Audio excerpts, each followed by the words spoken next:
The diner had grown quiet, the way a place does when something's gone deeply wrong. A man in a dark suit pointed at the old man sitting in the corner booth, his voice cold but firm. "You're making people uncomfortable. We're asking you to leave." The old man didn't move. He just sat there, back straight, eyes steady, holding a small folded American flag in his lap. No one said a word. Not the waitresses. Not the manager standing behind the suited man. Not even the family at the next table pretending they hadn't heard. But 6 men near the back of the diner had paused their meals. Their heads had turned, and their eyes, sharp and steady, had locked on the old man. Something had shifted. The man in the suit cleared his throat. "This isn't a shelter. You can't just come in here, wearing that old uniform," and the uniform wasn't old.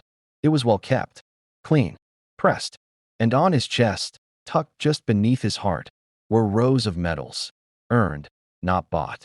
His name was Harold, 83 years old, U.S. Navy, Vietnam, 2 tours, buried 2 of his closest friends in a jungle so thick it swallowed light. Lost his hearing in one ear from an explosion that wasn't supposed to happen. And for years, he hadn't spoken much about any of it. After the war, Harold lived quietly, built houses with his hands, cared for his wife until cancer took her, raised a son who became a firefighter, and a daughter who taught history in a public school.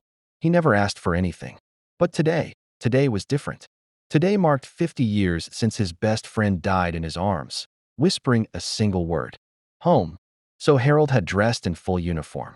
He visited the cemetery at dawn, left flowers, saluted the stone, then came here, to the diner he and his friend used to visit when they were kids, back when life was simpler and the world felt kind.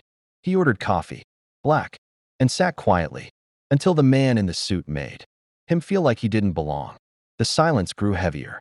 Even the forks had stopped clinking. Then, a chair scraped the floor. One of the men at the back of the diner stood. Then another, and another, until 6 men, clean-cut, with quiet strength in their eyes, were on their feet.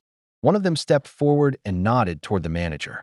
"We'll pay for his meal, and his coffee, and anything else he wants." The suited man raised an eyebrow. "You don't understand."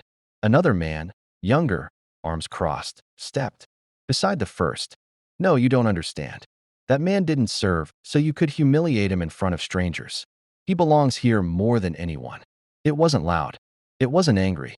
It was steady, resolute, like the tide rolling in, unbothered by the storm. Someone gasped. The waitress stepped back, because embroidered on the sleeves of those 6 men were tridents, seal insignias, and on the hand of the one who had first stood was a ring, etched with the words, "Never forget." The manager looked down, ashamed. The suited man said nothing. Then, quietly, the 6 seals walked over to the old man's table and stood behind him. No salute, no speeches, just silent honor. Harold looked up, eyes wet but unbroken. He didn't say thank you. He didn't have to. One of the seals gently set down a small box beside his coffee. Inside was a Navy Challenge coin, engraved with the date. Today's date. "We don't forget our own," the younger man whispered, almost too soft to hear. Then one by one, the customers began to rise. Not in protest, in respect, because sometimes the loudest thing in the room is silence. You measure a man not by the medals on his chest, the narrator might say, but by the weight of what he carries when no one's looking. Real strength doesn't shout. It stands. And as Harold took his next sip of coffee, his hands no longer trembled. He was home. If this story moved you, share your thoughts in the comments.